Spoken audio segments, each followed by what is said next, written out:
Hey, everybody. Let me take that off. Hang on. Here I am. Hey, everybody. It's Kate Richford. Welcome. It is February. Hurrah. February 4th. It is Wednesday, February 4th. I hope everybody's having a good day. Apologies for my extreme tardiness, but we're having a little bit of a connection issue, and then I was having a little bit of a phone connection issue. So I think, though, that we're all updated. Everything is set. I'm set, and we're ready to have fun. So, yeah, here we are. Good times, everyone. I think I'm going to put on my Say Something ring. There we go. A Say Something ring always, maybe it's this finger, though, that I want it.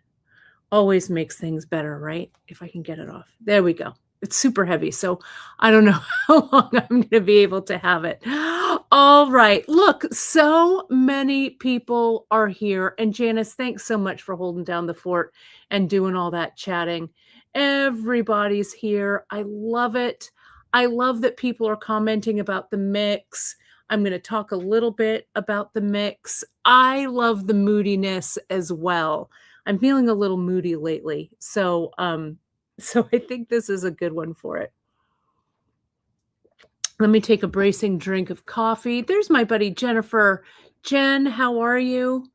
There's Margaret saying hello. Lynn, you have some great weather in Albuquerque. We do too. Today in Fresno, it's going to hit almost 70. Sorry, everybody, about those of you who have some snow or are digging out for some snow, but it is sunshine here, which we can definitely use. And yes, Wendy, fighting with tech is a thing.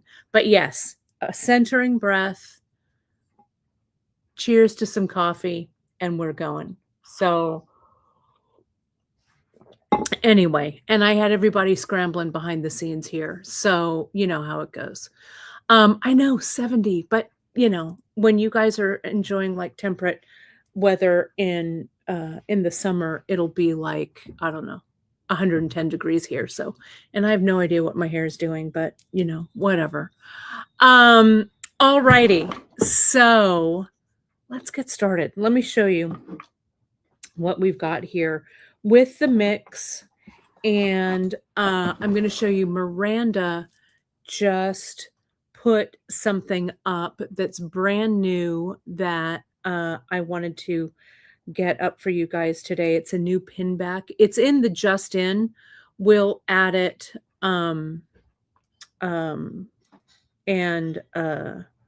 into its correct category. But right now, Janice, so you can find it and link. I was just about to link it. Oh, Miranda's linking it already. It's in the Just In. It's on the top of Just In. And I'm super excited because we're going to do this also with the bead embroidery. Oh, no, this is, Margaret, I'll show you. I've worn this ring before. Let me add it to, let me see if hang on, let me fix this camera one more time. There we go. Okay.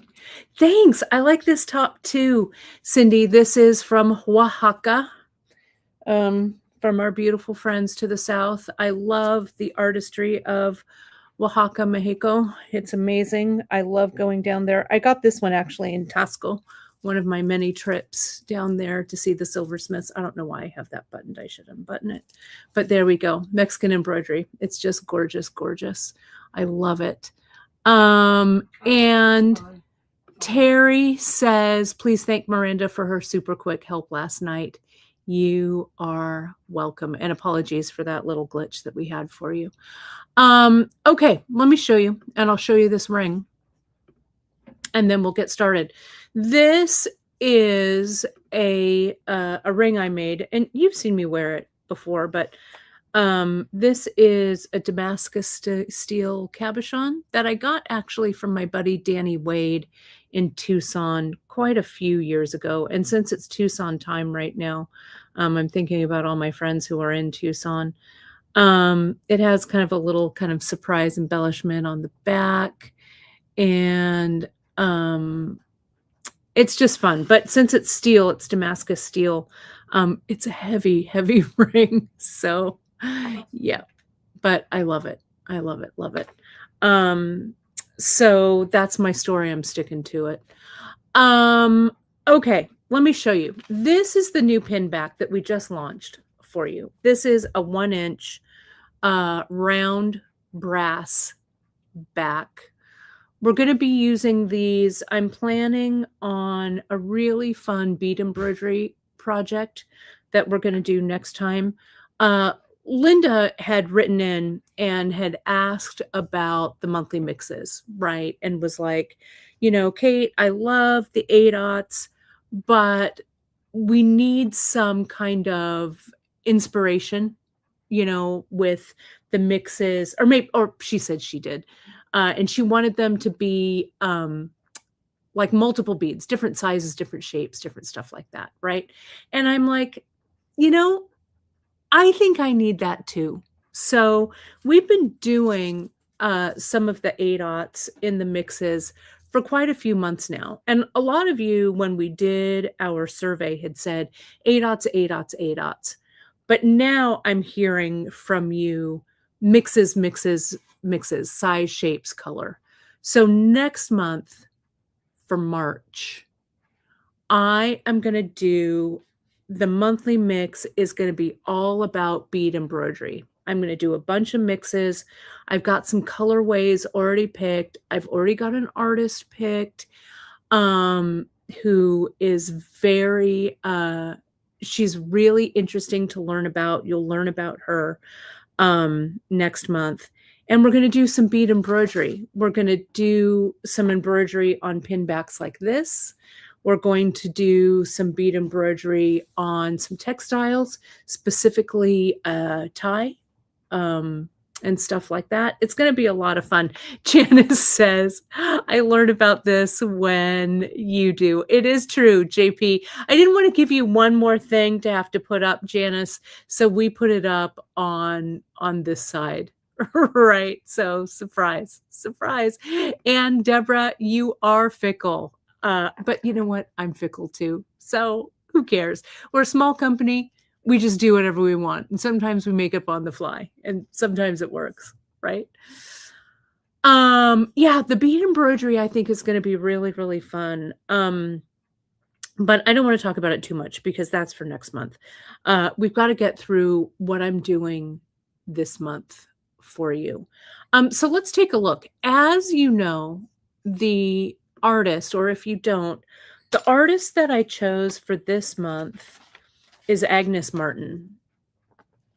And Agnes Martin is, she belongs to the school of abstract impressionism, though many of her, many art historians also call her a minimalist. So she kind of comes in the kind of the crossroads between abstract expressionism and minimalism, which I love. Some of you know that a while back I had a short stint at SF MoMA, which I loved. I was in visitor experience, and then I was in the museum store, which was awesome. But then Janice got me back. She got me back to Beadshop, so which was much better for sure. I love it. And so on floor, and I mentioned this, I think, last week when I was talking about it. I think it's on floor 4 now. I haven't been there in a while, and I need a visit. But there's something called the Agnes Martin Chapel or the Agnes Martin Room, right? And it is a circular room that they put kind of a circular seating benches in. And her paintings, some of her paintings that are in the SF MoMA collection, circle the walls. So you can sit there and kind of take it all in. Now, if you're familiar with Agnes Martin, or if you aren't, let me show you a couple of, I want to show you a couple of her paintings. One of them in particular, I think it's here. One of them, well, two of them in particular, really inspired me quite a bit. And they are in the copy of the monthly mix. Let me just add this in so you can see it. There we go. And this one here. I put them in the copy on the monthly mix page. Two of my favorites, neither of these are in the holdings of the SF MoMA. I think one of these is actually in the Guggenheim. Oh, sorry, I keep putting in this wrong one. Hang on, let me get this. Let me add this in. There it is, I think.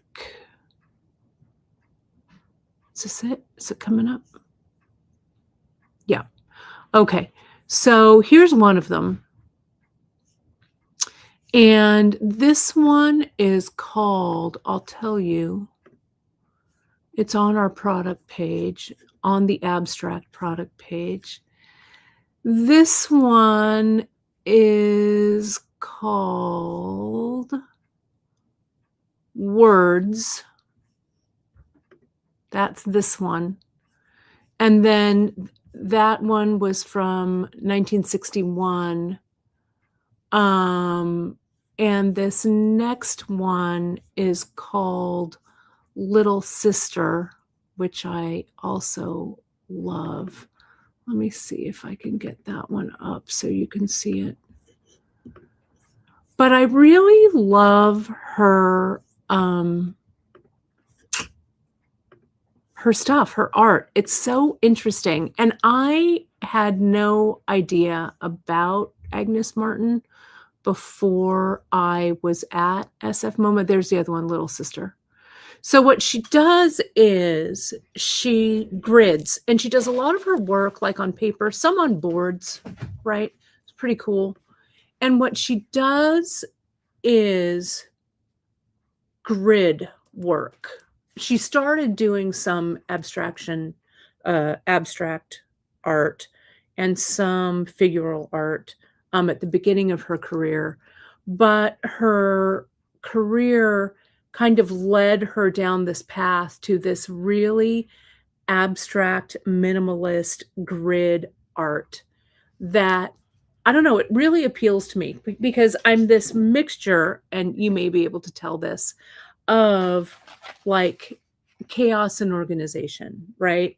I always like to say that I'm a chaos agent. And it's kind of true, but you know what? That works for me and I love it. So she kind of brings, though, order to chaos, which is kind of interesting. And I really found that when I worked at SF MoMA, on my break, or if I got there early, I would go in and I'd wander the galleries. And so I would go to this Agnes Martin gallery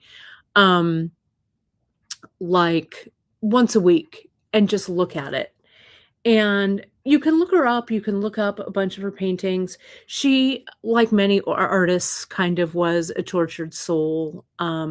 She died, I think, in the early 2000s, maybe.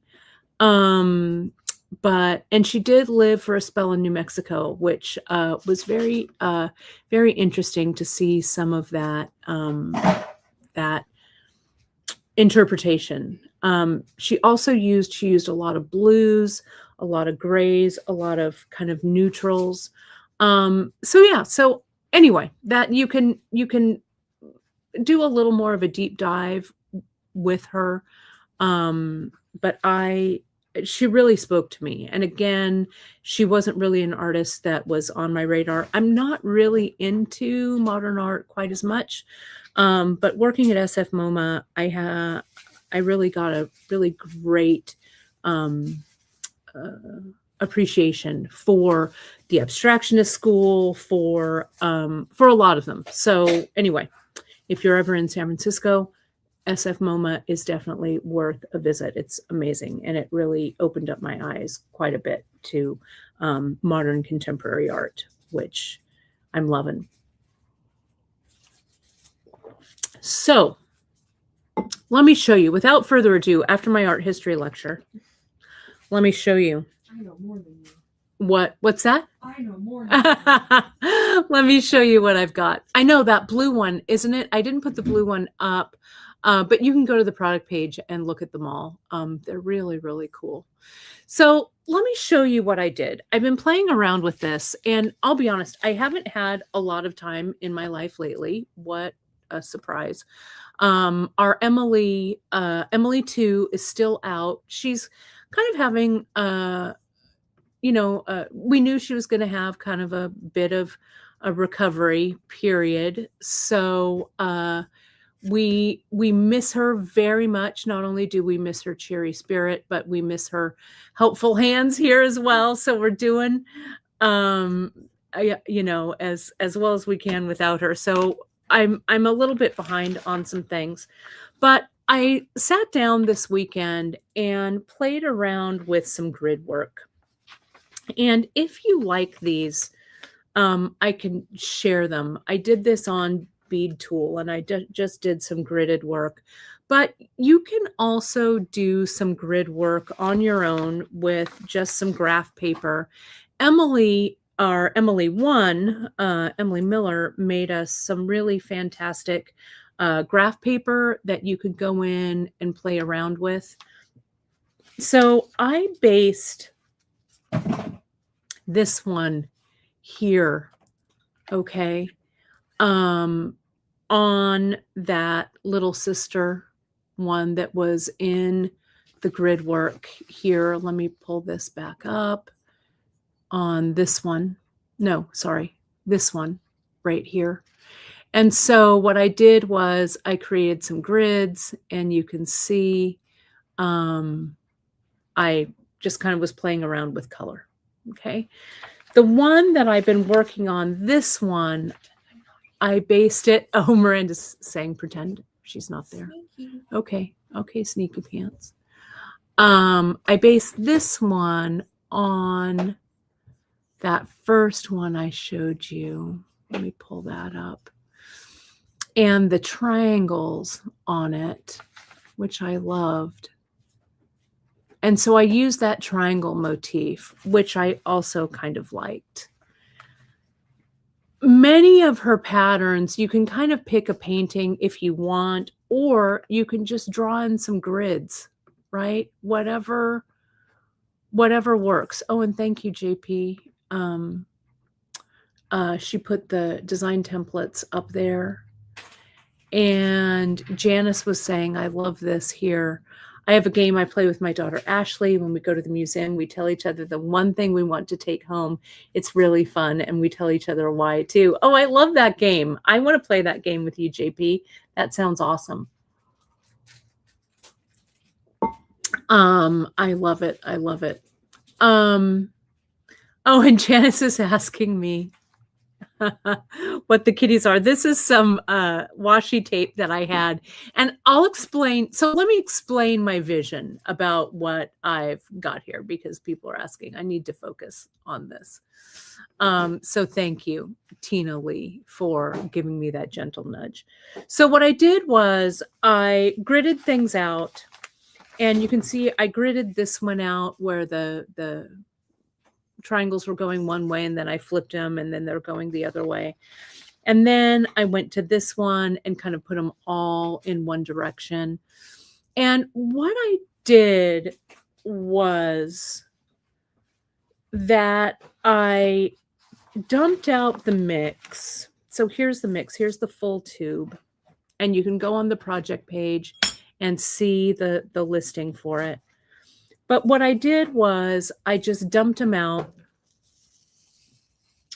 and I assigned each color a letter. Okay. And when I do this in Bead Tool, do this kind of grid, I choose a color and then it kind of randomly assigns the letter, right? So I was going to play around a little bit with the different grids, the different patterns. So what I started with was F, G, and then this is H right here, this bottom one. And I just put them in some little baggies. So save those little baggies that we send you. And I assigned a letter to them. Okay, took kind of a leaf out of Danielle Wicks's book, right? How she assigns it all with the letters. So A, B, C, D, E, F, G, H.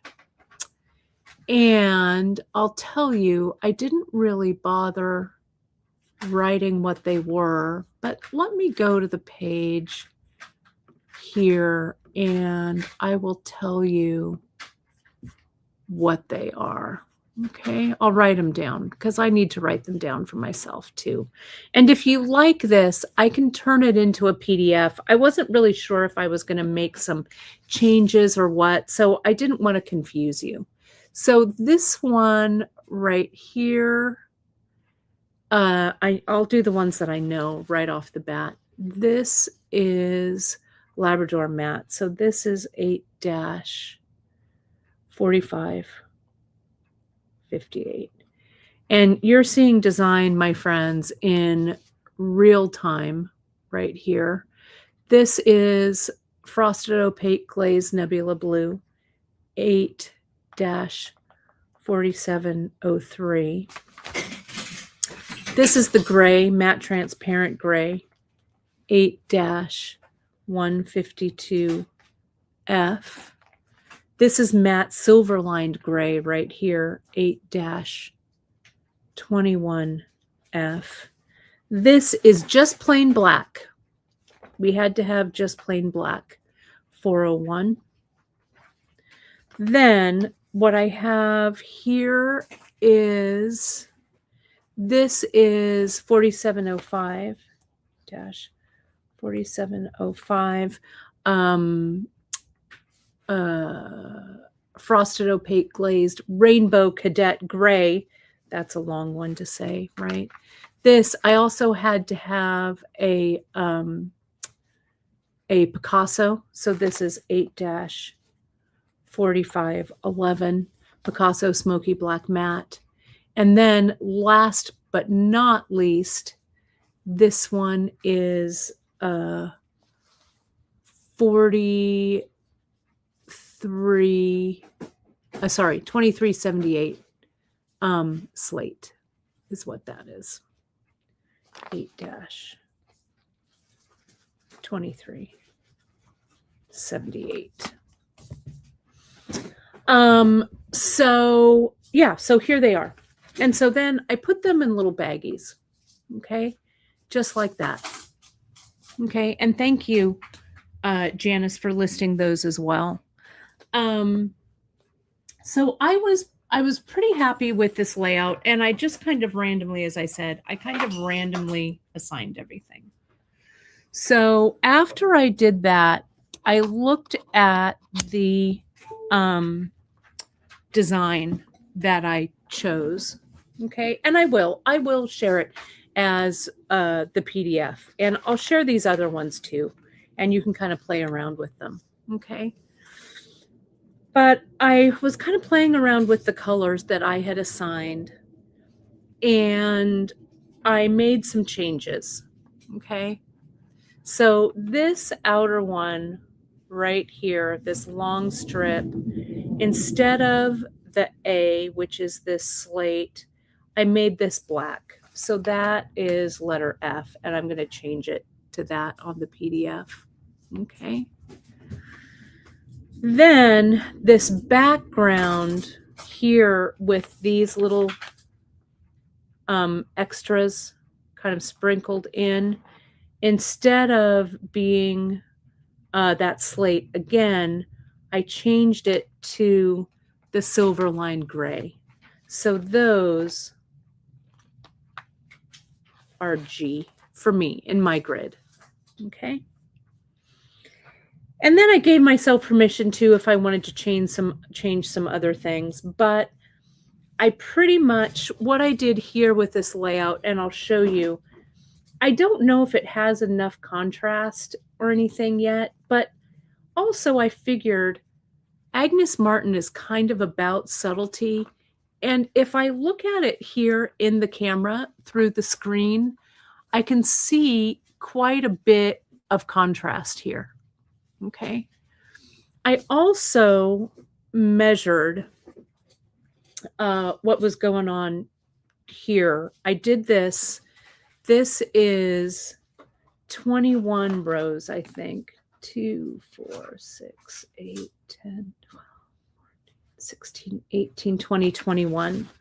So it's 21 rows. And that gives me 22 warps, right? Because you have to, and I'll do a close-up JP in just a second. I will, so I had to wind my thread 22 times, right? And so I used the design tray for this, but you could also use your loom. This was all experimentation. I had no idea really what I was going to do. And I'm still kind of flying by the seat of my pants. What a surprise. So, but I just wanted to start and see what this motif looked like. So let me zoom in by request to get a little tighter in that beadwork. Let me move this over. So see here, this is what I've got. And I kind of like this white stripe here. I'm going to loom with you one more of these motifs to finish this up so you can see this. And I'm going to bring this white down into kind of my next idea with this. Okay. So if you want to play around with the mix, kind of like I'm doing, what I've done here is this is the remainder of what I have that I've used after doing this right here. So I would suggest getting yourself 2 tubes. Okay. I would get 2 tubes. Then whatever you're doing on the background, I have the opaque glaze rainbow cadet gray. That's what this background is. I got myself another tube of the background, and I'll list this as a project, but I want you to decide what you want that background to be. So let me zoom in, see how, and you can see it looks a lot different on camera. There's much more contrast here in the background with the Silverline gray and the rainbow cadet. So if you wanted something that had a higher contrast, maybe you'd want to use something else. But I like this gray a lot for this background. So that's what I chose. Okay. So as a guideline, I would do 2 monthly mix tubes. Okay. And I get 1 extra background. Maybe if you're going to frame it in black, maybe 1 extra tube in black, but I don't know if you need it. You could, and you could also just add some other beads from your stash that work, right? I know you've got 8/aughts hanging around. Okay. So the thread that I used dark gray in KO. We haven't used KO in a while. I thought about using Fireline, which you could, but I wanted to use gray. So I did. Okay. So I did that.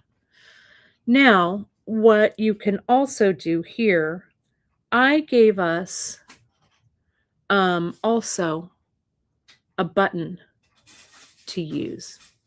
This is that zigzag button And I wore this piece intentionally because I think this would also be amazing set on some ultra suede like this.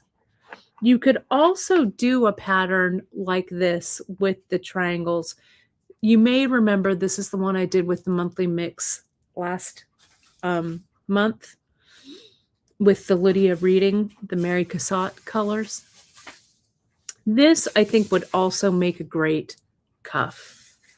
But I think what I'm going to do instead, because I've been making a lot of bracelets lately, and we just got this one in, I'm going to put it on a pin back.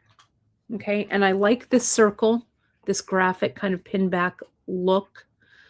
I don't know that I'm going to incorporate the pin back.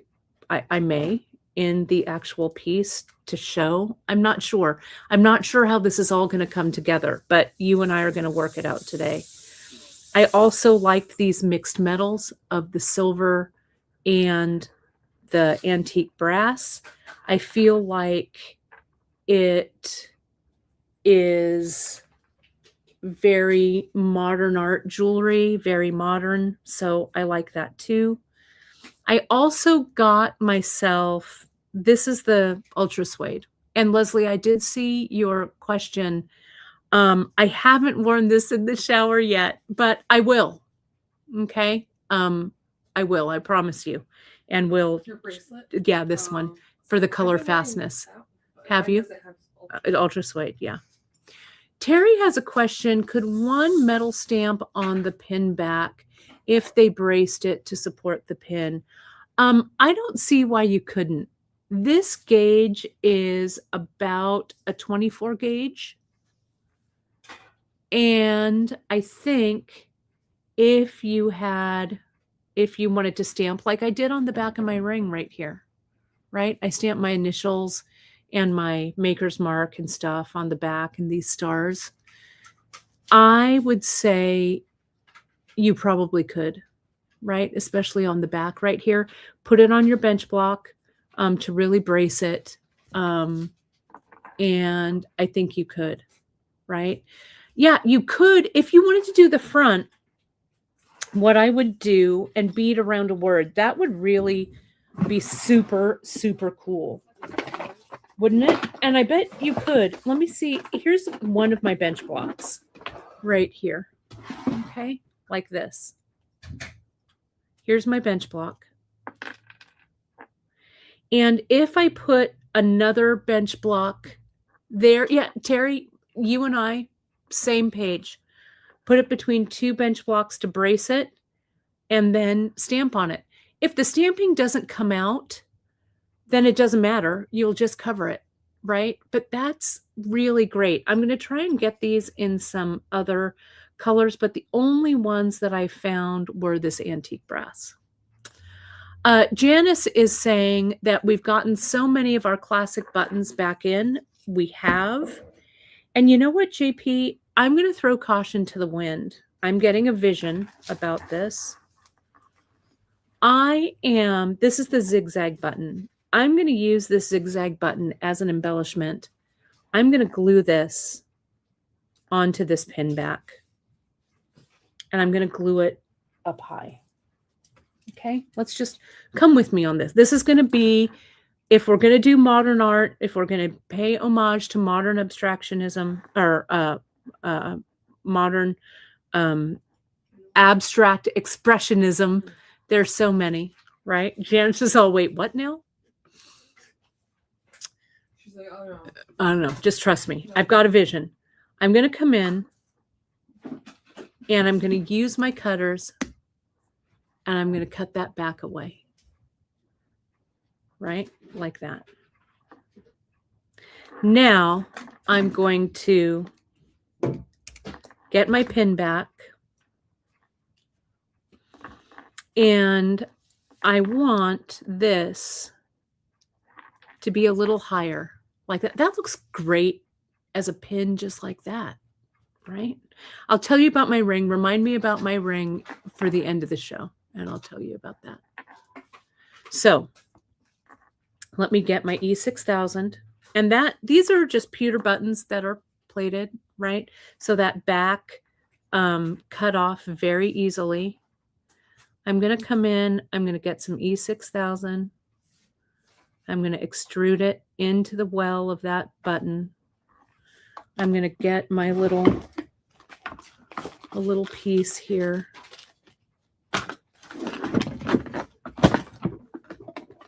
Oh, thank you, Lacey. I do think that ultra suede kind of makes these pop. Thank you. It kind of frames it.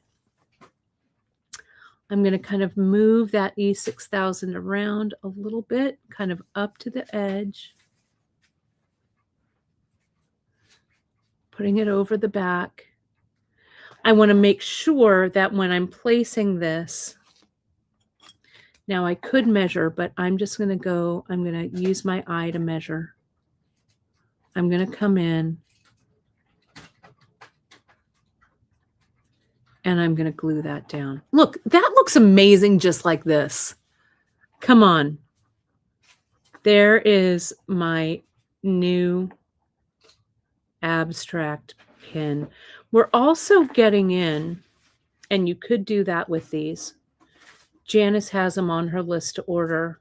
We're going to get those screw down hole punches back in, right? So you could hole punch these, add some charms or something at the bottom.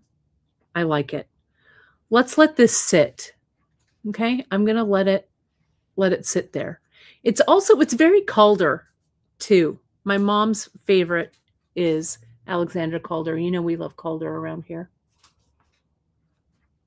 It's very Calder. I love it. So I'm going to put this to the side for the moment. Okay, so let me do that.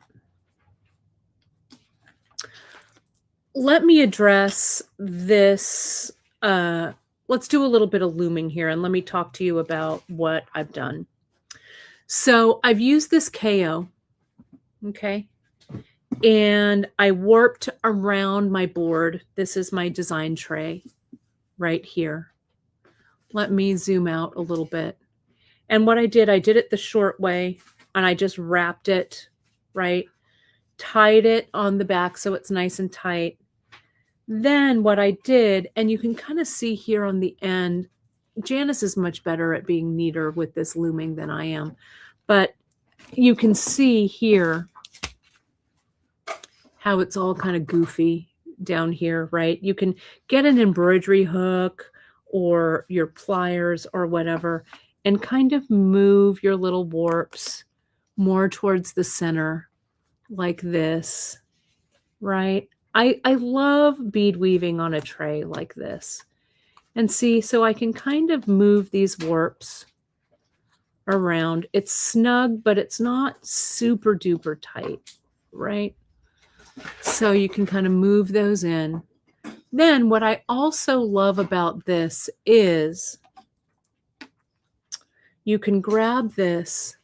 I'm going to grab it with both hands, and you can move your beadwork around because this is in a circle, right?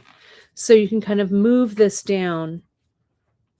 There it goes. I don't want to tug on it too much because I don't want to move this too far because I actually need this warp. But when you grab it and you kind of move it around, so it goes around the board. The crochet hooks also are a great tool for shimmying those warps around. That is correct. Okay, but this gives you a good length for a bracelet. I was working way up here and I kind of moved this down towards the center like this. Okay, so I started with one row of the black and then I kind of followed my pattern. And so now I am on, what I do here for my pattern is, and it's upside down. So let me turn it right here.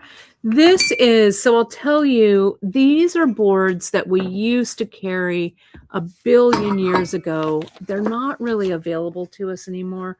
We're always on the hunt for some of these nice fabric boards, but you could, if you have an old one of your design trays, you can always cover it with fabric, right? I would get some spray adhesive and just spray adhesive and put your fabric down, kind of cut it beforehand so that you've got the right shape, and then just cover it. It'd be easy for you to do. This kind of is like a burlap, kind of a tweed kind of a thing. So they're kind of fun. You could also spray paint your boxes, right? And this insert is our white insert here. Okay. Ooh, I never put the lid back on this E6000. Bad. Okay. So the row that I'm on, this is my next row. So I use a Post-it note, right? This can be done on any loom. Yes, the Comfort loom, for sure, Linda. The Ojibwa loom. If you have the jewel loom that we used to carry, all of those, it can work, right? Anything will work. Okay. So this is my next row that I'm going to do here. Okay. So I am going to get my needles. The needles that I'm using are the extra long beading needles, the size 12, which I love. Okay. These are long loom needles like this.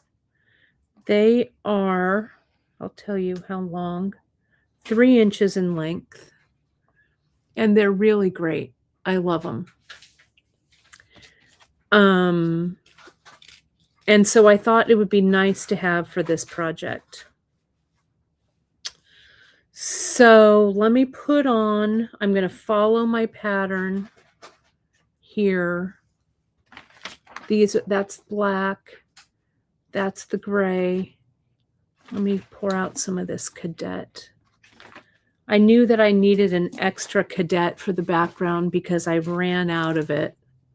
So let me put the background in a different dish. I just did all of my looming work from this pile of the monthly mix, right? That's what I did. Okay.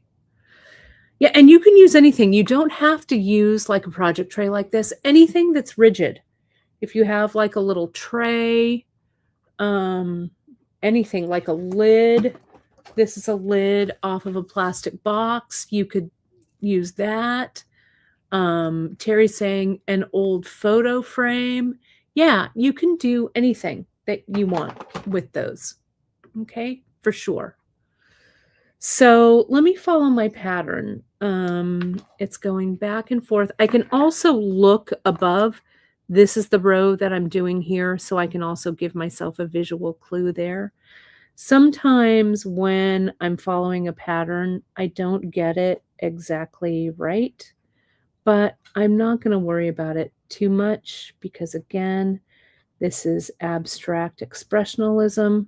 So I'm just going to express myself by not worrying about it too much. Okay, so these go on. Okay. So this is right. Let me get that piece off of there. I'll slide those down. I'll double check it against that. That looks correct. Then I need a Picasso. Again, following my pattern.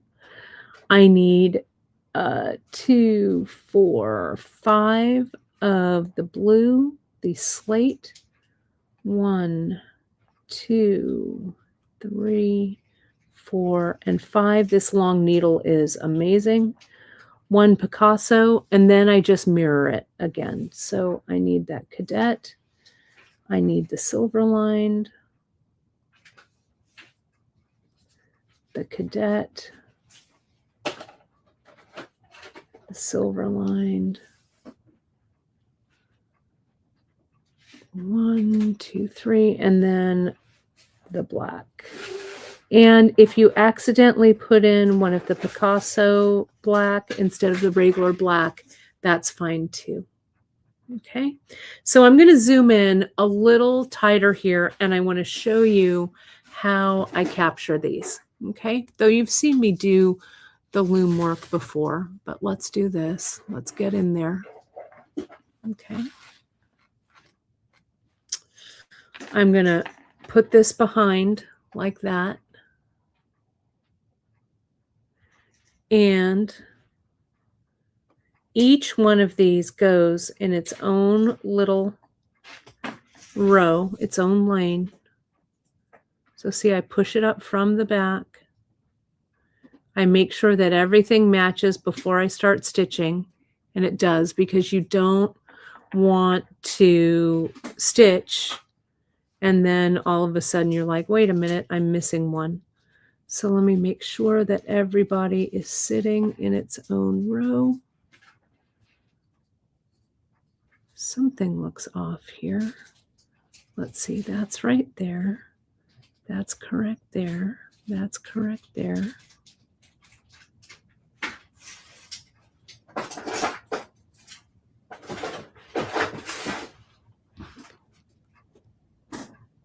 And you can also, I don't know what I was thinking, 21 rows is kind of crazy, but,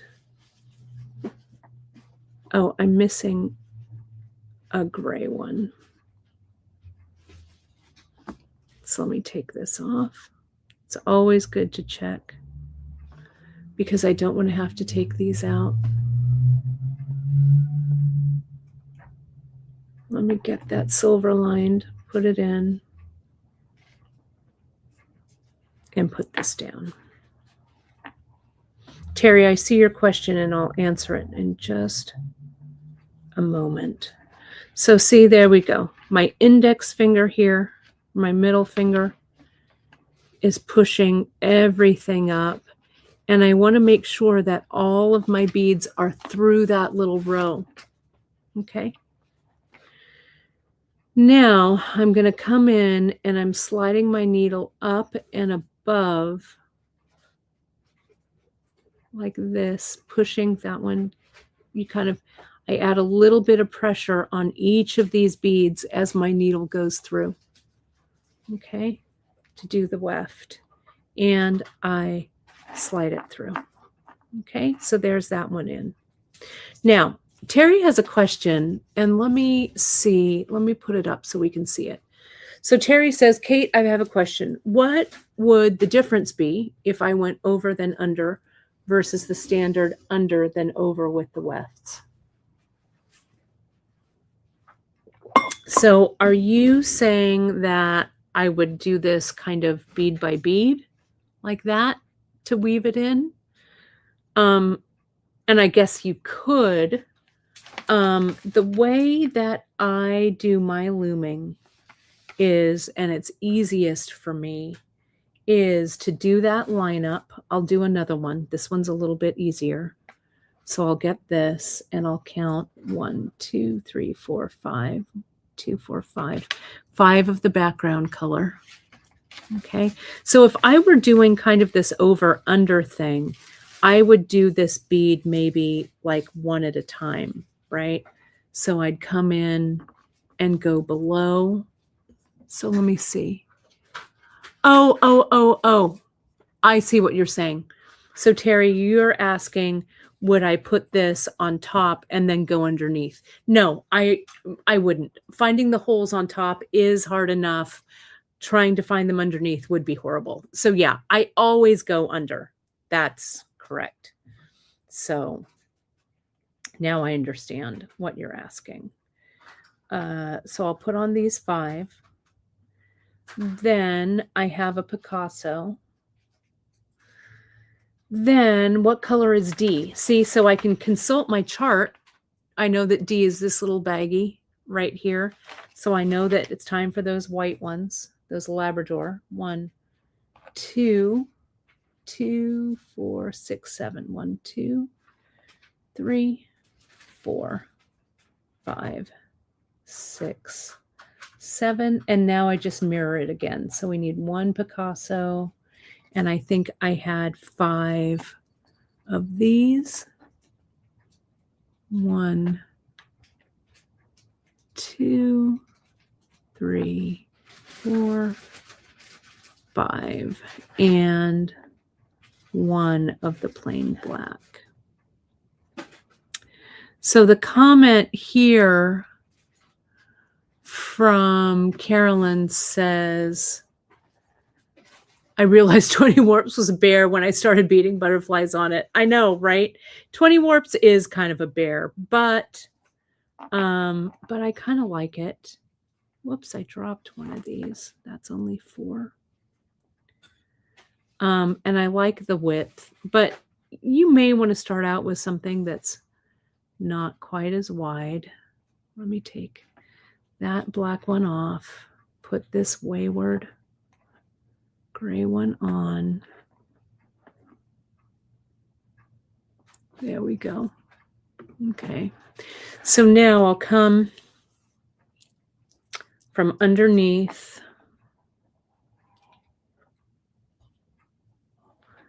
And see how I get those beads in between kind of my index finger and my middle finger? That kind of helps me to push everything into place. There we go. See that? They come up.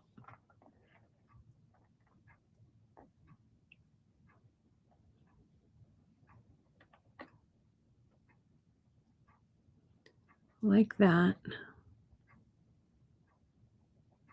There we go. And yes, you can just warp half of the row and do the other half. You certainly could. And it may be a little bit easier. I'm a pretty good bead wrangler, so I'm able to wrangle all of those beads in this row. But if I were doing something that was like pictorial, right, that was really wide, I would do the warps in sections for sure. I'd do like maybe 10, walk those in, do the next 10, the next 10, the next 10. So it would be a little bit easier, right? So there's that one. All right, so let's do this row right there. We've got a black. And sometimes I just read the row here. So I know I've got one of those background, the cadet. I've got a silver lined, 2 cadet. Then I have a bunch of the Picasso, 2, 4, 6, 8, 10, 11. And again, it doesn't really matter if you mix your black and your Picasso, though it's easier to see than you think. The Picasso, you can really see that Picasso coating on them.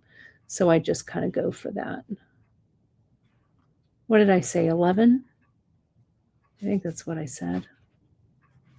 Can't remember. You could also sort them, or if you really like this, we sell all of these tubes individually. You could just get individual tubes if you want, right? It's fine. 2, 4, 6, 8, 10. One more. Okay, like that. Then I'll repeat this, 2 cadet, 1 silver lined,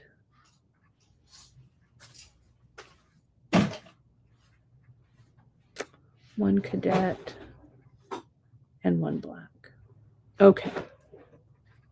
Oh, is there a flat? Is there something? It might be my white background that is glitching. I hope it's not here. It's kind of weird, isn't it? Sorry. Let me see. Let me move this up a little bit.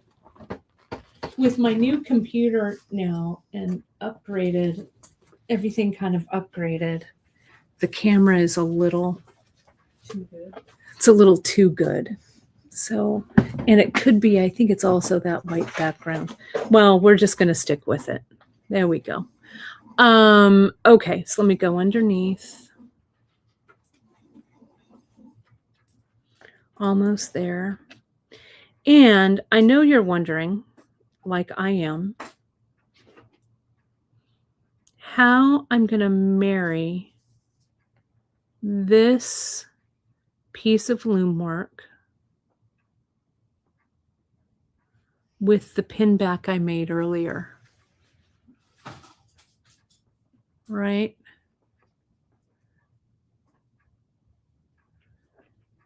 I'm wondering that same thing. But I think I've got an idea. Okay, so I'm going to do that. Okay.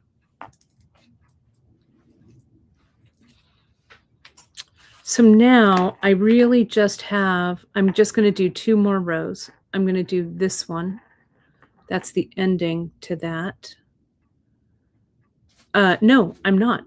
I'm going to do a black one all the way around, I think, is what I'm going to do.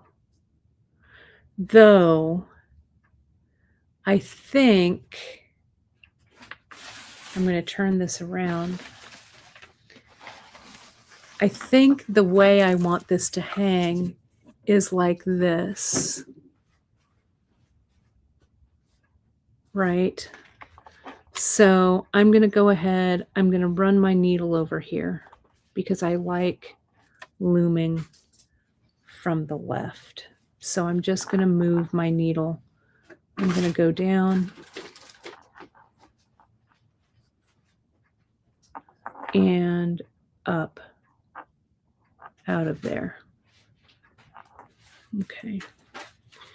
I think this needs some space though here. Okay. So what I'm going to do is I'm going to do a black.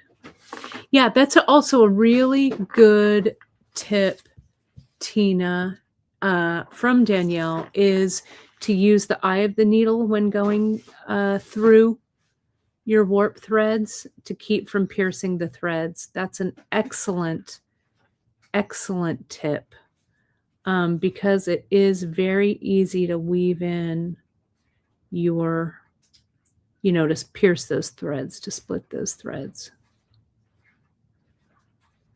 And again, sorry about the wavering background, but if you guys like it, then I'll go with it. Let's see, I needed a total of 21. 2, 4, 6, 2, 4, 6, 8, 10, 12, 13, 14, 15, 16, 17, 18, there's 1, 19, 20, and 21 on the black. Okay. Like this. Okay. Deb, thanks for that nice comment. I'm trying to keep it pulled together. Right. So here's that one. So see, I think that looks right. And then I'll finish it off with a row of just black. So let me get this all in there. So see how I turned this upside down, right? Because I wanted a little more room. I kind of wanted to see what this looked like. I also think I'm going to orient these triangles so they point down rather than up. I like that too. Okay. So here's this, and I'm going to just push it up, and let's do it the Danielle Wicks way.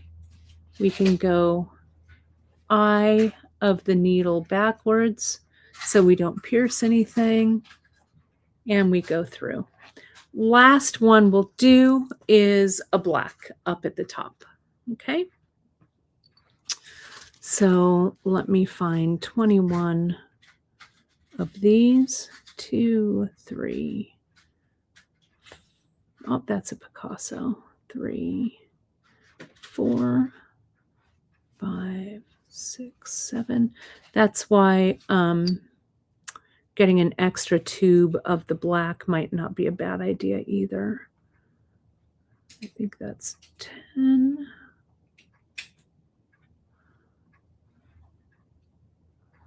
11, 12, 14, 15, almost there. That might be a Picasso. There we go. 16, 18, 19, 20, and 21. There we go. Let me double check the count. Okay. Oh, there's one Picasso on there. I'm not going to worry about it. 2. Let's see if I can count them. 2, 4, 6, 8, 10, 12, 14, 16, 18, 20, 21. I did not knot the, now I'm tangled though. My bracelet's tangled in this extra warp. I did not add a knot to keep the needle on. I just have a long tail. Okay. So here's this. And I'm going to come through.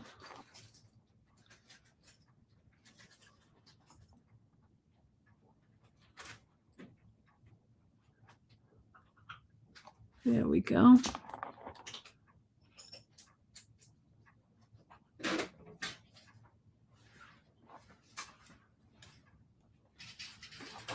And like so. Okay. Now, since this is the edge, I want to make sure I'm going to go through the row below it. Terry's tip is, it's also a good one about the needle. You can glue a little magnet, have like a little needle minder on your box so that your needle can sit on it, right? Here's the other leg, right? The other end. So I'm just going to get a needle and do that. Oh, you know what? Apologies from me, JP. I'm sorry that those beads aren't linked. In the description. Yeah. I saw that. I'm sorry. That's, well, at least they're listed, I guess. But thank you for doing that. Appreciate. Let's go ahead and needle that thread. There we go. And I'm going to come in and I'm just going to weave this tail in. I'm going to go back and forth. Thanks, Tina. I think this would make a good earring, especially kind of that motif there, the triangle motif. You could just do 2 stacks of the triangles. You know, you could do that in brick, right? That would look good. But I think that the whole idea about the abstract expressionism with this mix and thinking like Agnes Martin is we do want to kind of be free with our ideas, right? And just kind of let them flow. And this loomed piece, I haven't invested a ton of time into it, so I wouldn't worry about it too much. Okay, so there we go, back and forth. And I'm just going to come in and under tension, I'm going to clip that away. Okay, I'm going to leave this on here for the moment, this one. Okay, so now I have this piece that's loomed. Okay, so now I'm thinking that I want to somehow suspend this piece from this pin. Okay, this actually, whoops, did this have enough? I think it needs a little more E6000. See that? It's in the middle, but it's not around the edges. So let me get that E6000 and do some more gluing. It's a good thing I checked it.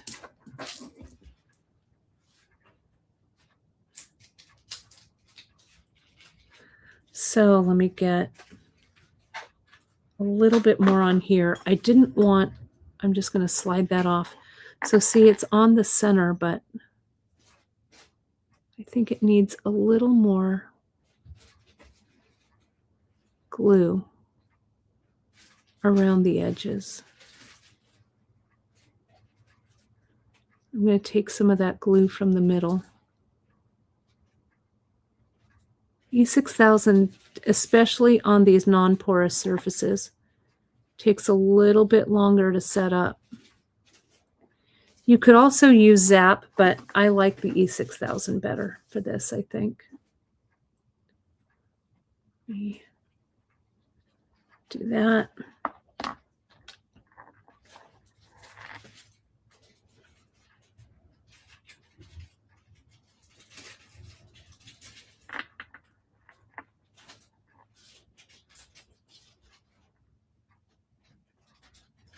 There we go. I was just a little too cautious with that glue. I want a little bit of the metal showing at the top. And I'm holding the pin back between my fingers because I want to make sure that this is up and down like this. Okay. So let me just place it. Let me do this. I'm just going to put it right in this dish. Right there. Okay. Oh, and yes, I'm not going to put, thank you, Leslie, for that reminder. I'm going to put the lid back on the E6000. Okay.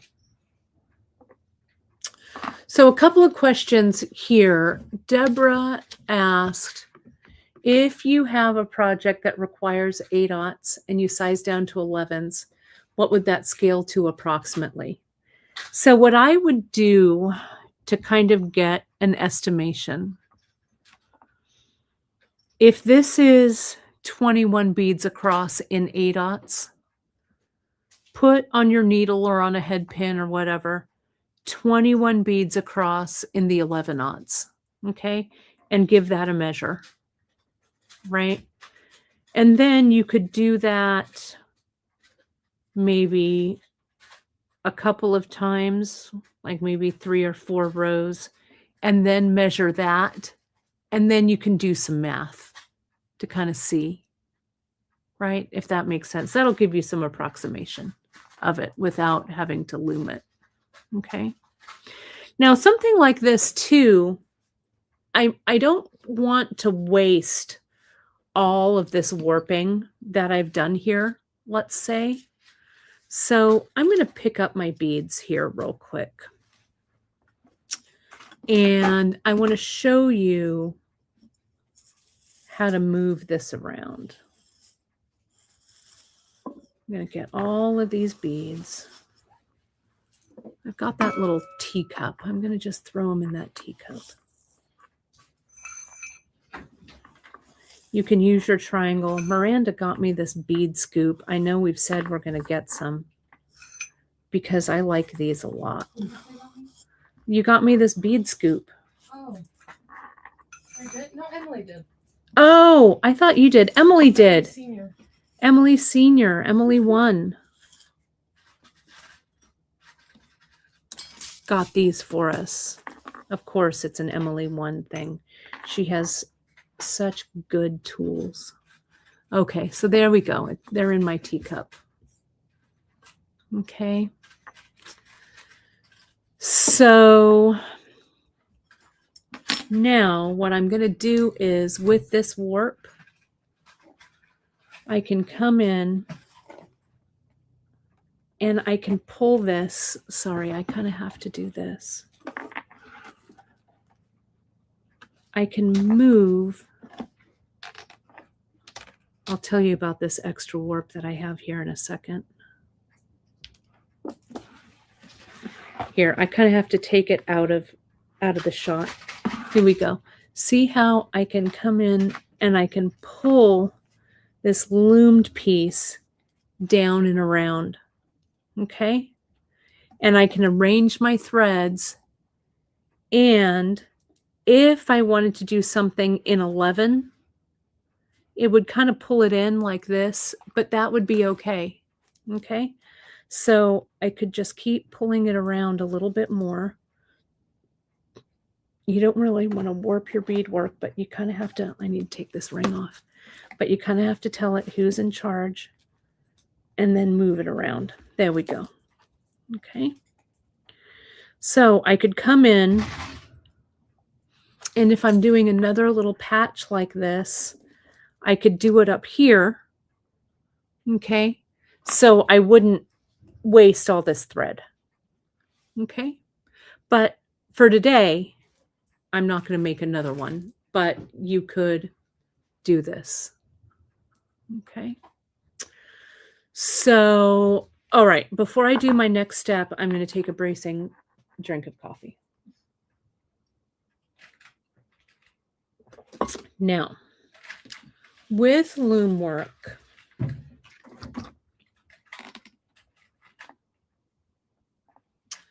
I'm going to pull this back down a little bit. I need a little more room. There we go.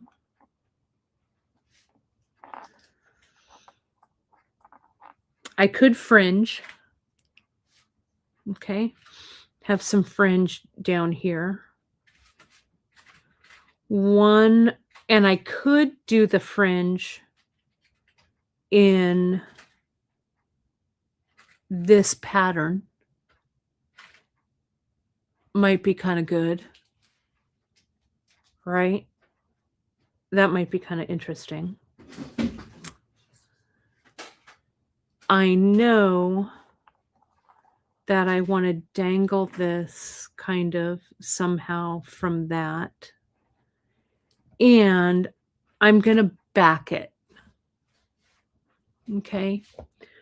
This is in our Amazon store.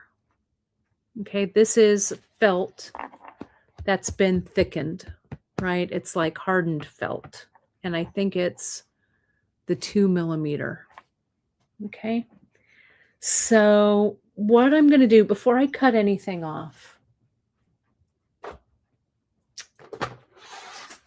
am I doing on time? Well, we're going to go long because that's just what we're going to do. I'm going to come in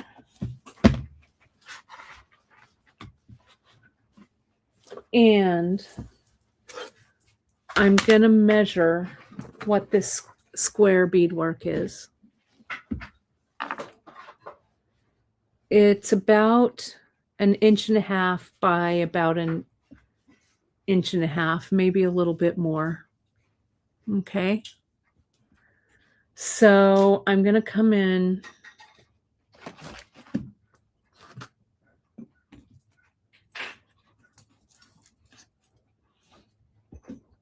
keep thinking I'm going to drop that little thing.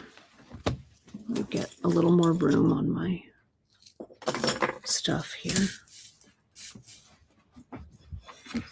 I'm going to cut like a 2-inch square. There's so much stuff on this table. I got to move it around. There we go. I'm going to cut a 2-inch square here, maybe a 3-inch square. So I've got some work, some room to work.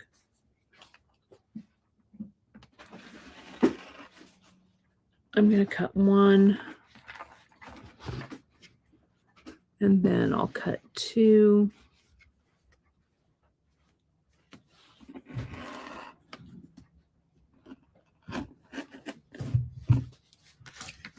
Okay. Janice is linking our Amazon store. You know, we have so much good stuff in our Amazon storefront. And if you purchase through our Amazon storefront, you will help us. We get a small commission, but every bit of commission helps. I've cut this out so it's about 2¼ inches. Whoops. Sorry about that.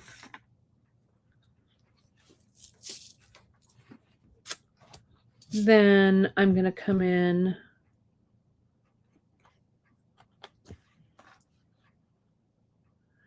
so I'm going to cut it down. I'm going to cut it so it's about, what did I say? This is 1½. I'm going to cut it at 1¾ Okay.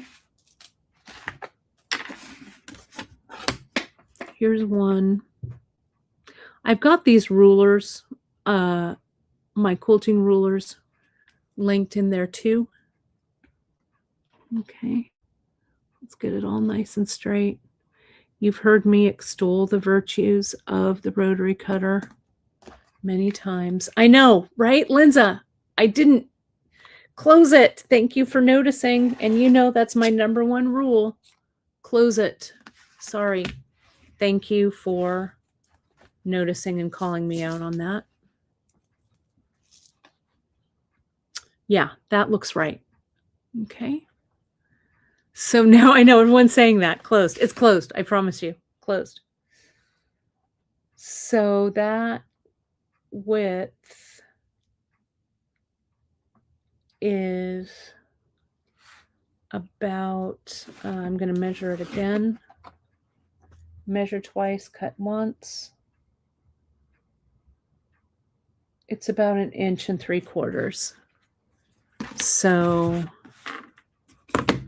I'm going to cut it at 2 inches, and then I can always cut it down.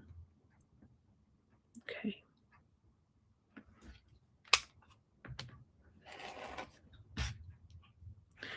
And I'm going to cut I'm going to cut just one of these for now. Okay. Now I'm going to come in and let's cut this loom work off of the board. I may want fringe, so I'm going to preserve these strands down here. So I'm going to turn this over and I'm going to cut up here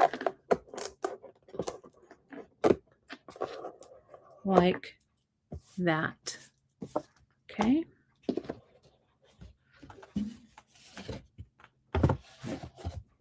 All right. So here's my loomed piece. Great. And it's got a little bit of an edge, which I like. I can cut that away. Now, I've got all of this up here, and I've got all of this down here to do fringe. So I'll fringe that, but let me see what I can do, what I have done. Let me get some white paper so you can see this. And what Emily showed us to do before in looming is I'm going to get my needle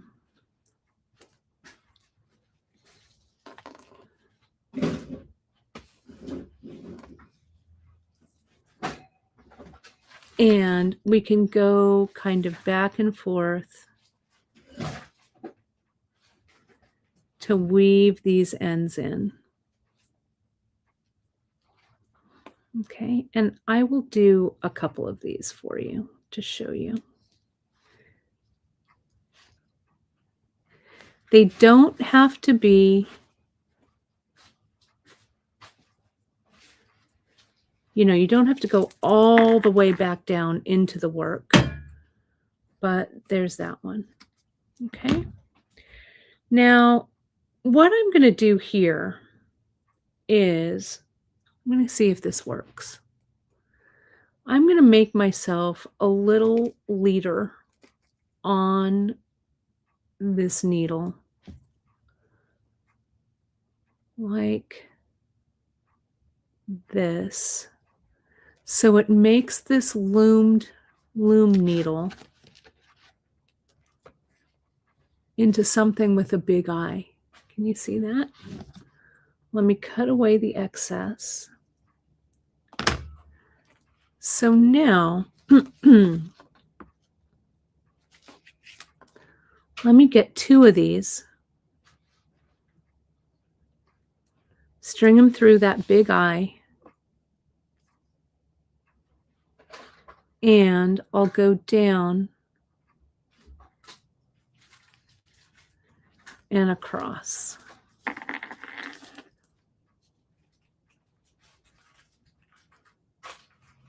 And those came right out of the eye.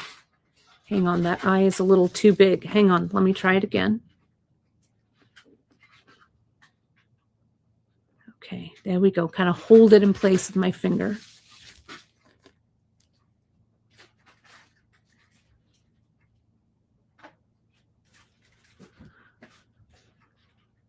Oh, they don't want to stay in. Let me put the needle in. Let me put these little warps in.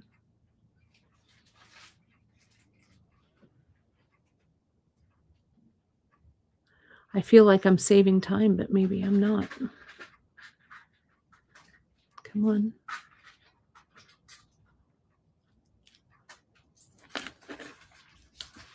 I'll hang on to it. There we go, and pull them through. There we go.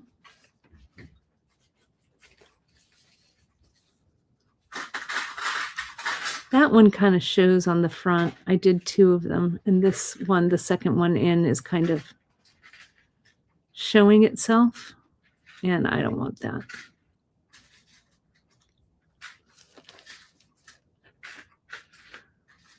So maybe I have to come in. But I think having the leader on this while you're stitching these in is a good idea. Okay. And I'll come down and I'll weave those, all of those in, right? Let me get a little tighter in there. Okay. So we're going to weave, and I want to make sure that on the top here, that I want to reinforce everything pretty well. It is going to be backed on that piece of felt.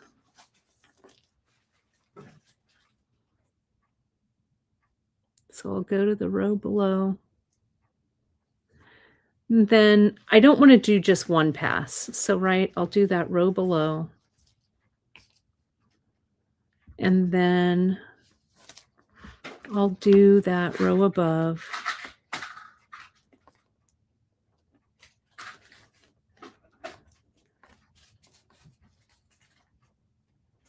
I could have maybe cut these a little bit longer, but it's not the end of the world. I'll bring it up and just kind of weave them in, right? Whoops, sorry. So Audrey, that's a great question, and I want to address that. Let me put that up. Because I could also do that. Okay, so I'm weaving. Okay. There's that woven. Okay. So now, what Audrey's asking is, since I'm gluing it, and I'm actually gluing it on felt, not ultra suede, but it could also be ultra suede, can't you just glue the threads to the back and hide them in the back? 100% I could. So I could bring them to the back. I could pull them all down.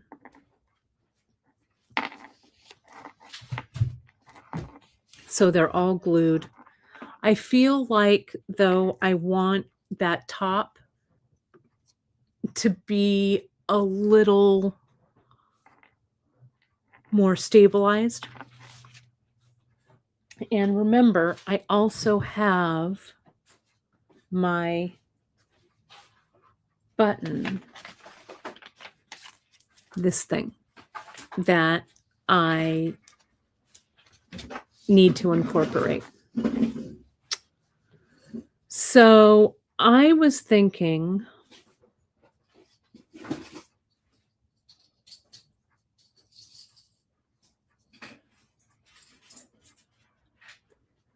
I think what I want to do is I want to attach it like this. Okay, I'm going to glue this pin on like this. And then I think I'm going to glue this over the top so that this kind of looks like the rising sun, kind of. What do you think? Okay. Then down here, I think, I don't know, it might look just good like this badge. And maybe fringe is gilding the lily, right? Maybe. Because if I've got fringe down here and I have this movement, it takes away, I think, from the simplicity of this piece. What I also was thinking about doing was connecting it this way. Here's my piece. I'm going to cut 2 pieces so they're exactly the same.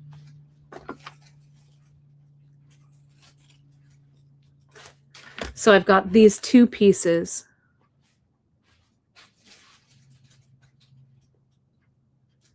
I would glue this in between so it's nice and stable. And then I glue that to the front, which I think I like better. Right? I think that works for me. So let me make this piece first. Okay?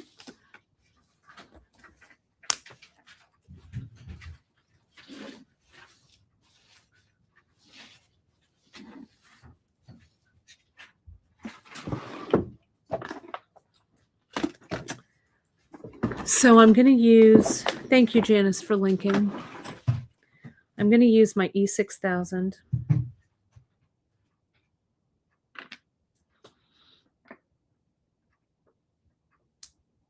I'm going to make that little sandwich. And I think for stability, and I'm not going to do it on camera, but I am going to weave in these ends. I could sandwich them on the back. And if you wanted to sandwich them on the back or in between these 2, do it. But I think I'm going to make this just one independent piece because I could also, I think what I'm going to do is I'm going to stitch it. Okay. I'm going to stitch this on here, I think, maybe around the edges. But I want this to be a finished piece. Right. And I could, this is another good one, Janice. I could use the needle to pull them through the fabric to the back and then glue them down. That's actually not a bad idea either. So I'm going to let this sit for just a second. What Janice is saying is I would put them here.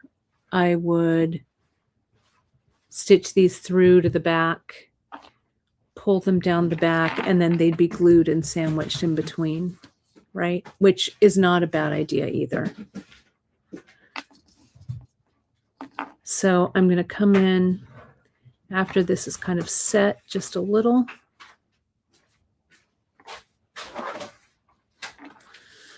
I really want to get this close to the edge.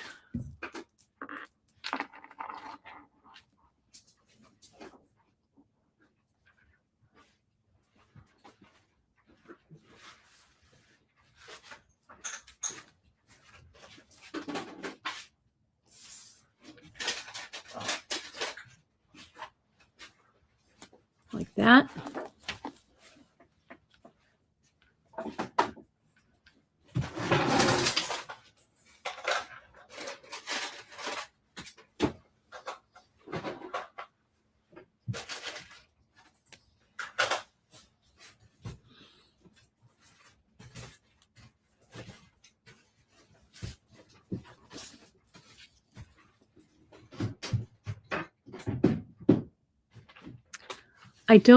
I want to glue this so it has a little bit of the circle shape sticking up. And I'm going to get this other piece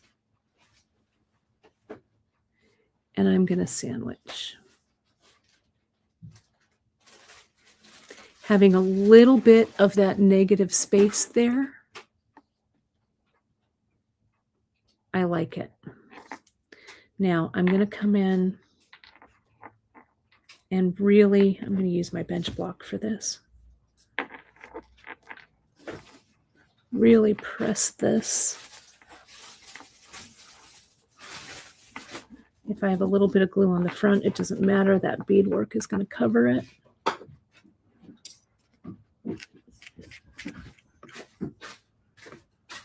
Just like that.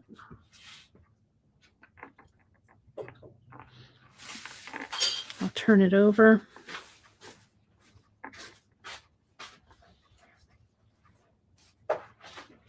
Yeah, that's, I don't think, going to go anywhere. I could have put a little bit of E6000 on the front of this, but I think that some has spread to the front here too. So that's good. Okay. Now,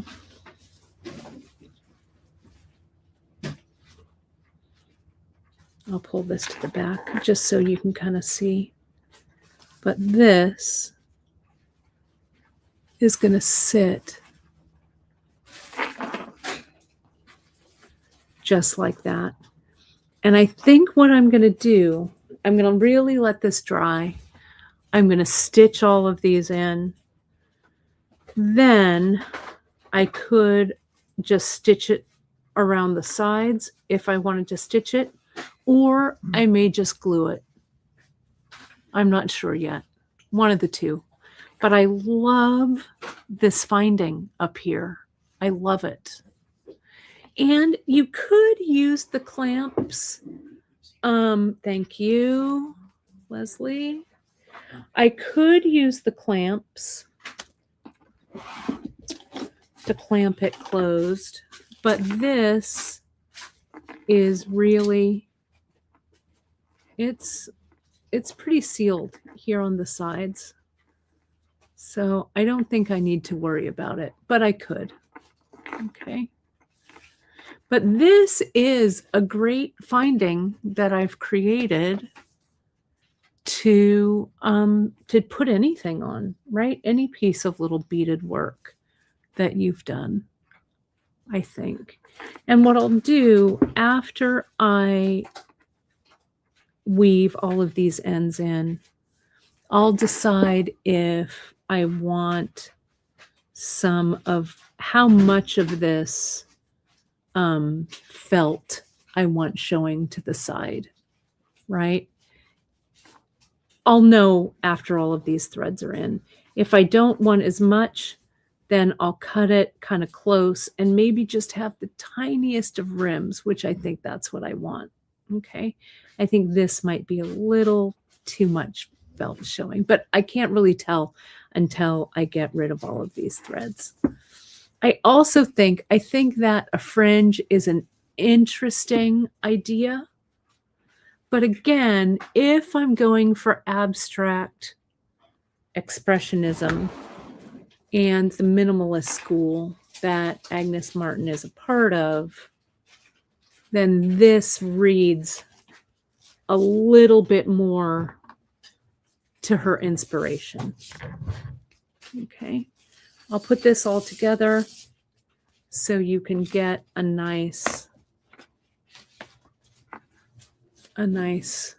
screenshot if you wanted. Let me get in a little bit tighter. Oops, not quite that tight. So here it is, the zigzag button, the circle pin back that's up, the backing, and then the monthly mix with abstract. But there it is. And I like the triangles going down. You could make one going down, one going up. What ups? Okay. So I think it'll look good. I think it'll look nice. I'm pretty pleased with the end result because I'll be completely honest. I had no idea how this was going to turn out. Completely. I had no clue. Let me straighten this out. But sometimes you just have to work it through, right? There we go. That looks pretty good. So I hope you try this. What I do, I've got my work cut out for me.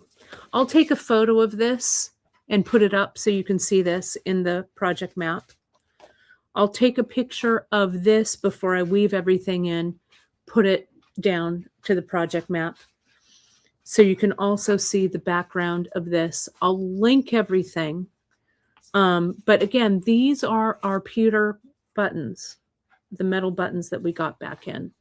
I think they look terrific on this as a pin.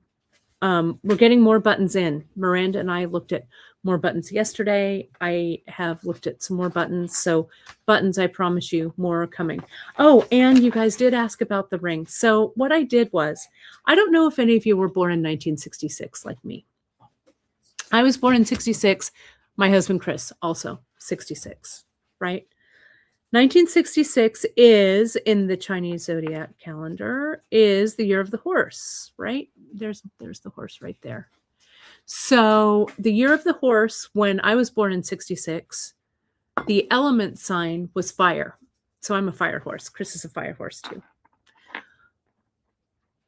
Girls that were born in 1966 were under the fire horse sign were considered rebellious, and it was not an ideal sign. The fire horse, the horse and the element fire have not been together for 60 years. This is the 60-year return. So I am back in my fire horse year, as is Chris. One of those fun ring companies, I think it's called Enzo something. They do a zodiac ring, and these are those silicone rings. They had them for the year of the horse. So I got one for Chris and for I because they are comfy. And it represents my fire horse return. So that's the story with that. It was kind of fun. So Chris has a matching one. I got him for us for Valentine's Day. Valentine's Day, so cute. So yes, if you are born in 1966, this is your fire horse return, my friends. The year of the snake, this last year, we're just at the end. The 17th of February, I think, is Chinese New Year. The snake was shedding, right? Because it was a wood snake this year. Shedding, but fire horse running through, clearing it out, doing great, right? So those of you who are my fellow 1966 fire horses, it's our year, everybody. Diane Campbell has a question, which I'll answer. Kate, if I'm fringing on the bottom, do I do it with loose threads, not being able to go back up? So what I would do, Diane, if I'm going to fringe this, I'll fringe this now. Okay. Go down, fringe, fringe, fringe. Come back up, weave it in, finished all of this, then I'll do the gluing. Okay. So you can get it. And yeah, Enzo. Thank you, Janice. That's what it was. Enzo rings right there. That's the one that I got. Fire horse. You can match with Chris and I. It's kind of fun. Anyway, that's my story. I'm sticking to it, everybody. Thank you so much. It was a long show. And the threads are long enough to go back up. See how if I do the fringe maybe like this long, I still have a ton of thread to weave back up. Okay. Yeah, sorry, it's a little dry here, and I've been talking a lot, so I need to keep hydrating. I'm at the end of my coffee. Anyway, that's my story. I'm sticking to it. Look at how nice it looks, just like that, like a pin, just like that square. So you don't have to have this topper. You could just put it on the back and put the round element on the back of that if you wanted to. Okay. So I want you to do you. You are the abstract expressionist in this project right here. So I want you to channel your inner Agnes Martin. I want to see what you come up with. I'm super excited to see it. I will wrangle this into a project. I'll link it in the newsletter tomorrow. I'll link some of the new buttons. I'll do a whole button category so you folks can see them of all the new ones. Some of them are in back end, but I'll highlight it in the newsletter so you see it all. I think that's it for me. I'll be back on Friday. You know what happens on Friday? I'm going to tell you. Danielle's new box next month. Well, we're not doing monthly, but the next one in her series. You're going to love it. It is 180 degrees from Winter Renewal. It's something bright and fun, which is super exciting. Danielle's going to be on with me. Nile will be on with me. He has his companion bundle that he's launching over on his site. We'll have more info about that. But yeah, there's only they're going to launch. I'll let you know in the newsletter tomorrow what time they're going to launch on Friday. Okay.